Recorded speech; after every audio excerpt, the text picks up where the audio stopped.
અમરેલી ગીર એ Asiatic સિંહોનું નિવાસસ્થાન છે. ગીરની એક આગવી ઓળખ એટલે સિંહોનો આ વિસ્તારમાં વસવાટ. દર વર્ષે જિલ્લાના ધારી તાલુકાના આંબરડી સફારી પાર્ક ખાતે પ્રવાસીઓ દ્વારા મુલાકાત લેવામાં આવે છે.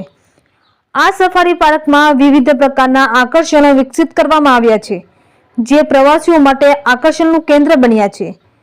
ગીરનું કુદરતી સૌંદર્ય અને ગીરના ડાલા મત્સ્ય સિંહ પ્રવાસીઓને આકર્ષે છે. વેકેશન દરમિયાન વિવિધ રાજ્યો અને વિવિધ દેશના પ્રવાસીઓ ગાંડી ગીરમાં મહેમાન બનીને ગીરના અદ્ભુત સૌંદર્યને માણે છે. આંબરડી સફારી પાર્કમાં પ્રવાસીઓને વધુમાં વધુ સુવિધાઓ પ્રાપ્ત થાય તે માટે રાજ્ય સરકારના પ્રવાસન અને વન પર્યાવરણ મંત્રી શ્રી મુનુભાઈ બેરાના અધ્યક્ષસ્થાને વિવિધ વિકાસ કાર્યોનું લોકાર્પણ થયું હતું.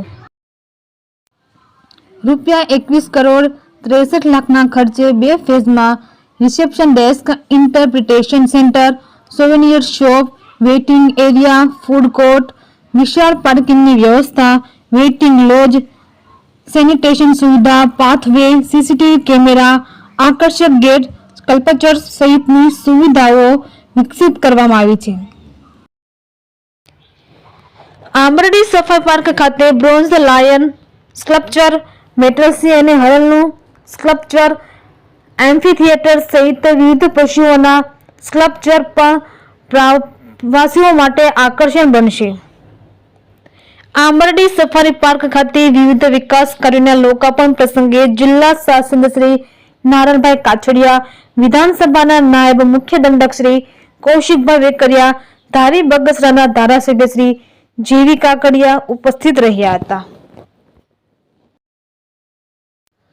આંબરડી સફારી પાર્ક ખાતે વિવિધ વિકાસ કાર્યોના લોકાર્પણ કાર્યક્રમ પ્રસંગે પ્રવાસન અને વન પર્યાવરણ મંત્રી શ્રી મુનુભાઈ બેરાએ જણાવ્યું કે ગુજરાત રાજ્ય સરકાર વિવિધ પ્રવાસન સ્થળોના વિકાસ કાર્યો માટે કાર્યરત છે. ગુજરાત એ વિદેશી પ્રવાસીઓની પ્રથમ પસંદગી બન્યું છે. આંબરડી સફારી પાર્ક રાજ્યનું ગૌરવ છે. પ્રવાસીઓને ઉત્કૃષ્ટ સુવિધાઓ મળી રહે તે માટે રાજ્ય સરકાર પ્રતિબદ્ધ છે. ગુજરાત પ્રવાસનની દ્રષ્ટિએ સમૃદ્ધ રાજ્ય છે. રાજ્ય સરકારે પ્રવાસનની સુવિધાઓમાં ઉમેરો થાય અને તે વિકસિત થઈ શકે તે માટે વધુ અનુદાન ફાળવવા માટે વ્યવસ્થા કરી છે. મંત્રીશ્રીએ આંબરડી સફારી પાર્ક અને તેની વિશેષતાઓ વિશે નાગરિકો જ્ઞાત થાય તે માટે પ્રતિબદ્ધતા વ્યક્ત કરી હતી. મંત્રીશ્રીએ ઉમેર્યું કે રાજ્યમાં પ્રવાસન સ્થળોના તબક્કાવાર વિકાસની ગુજરાત રાજ્ય સરકારની નેમ છે.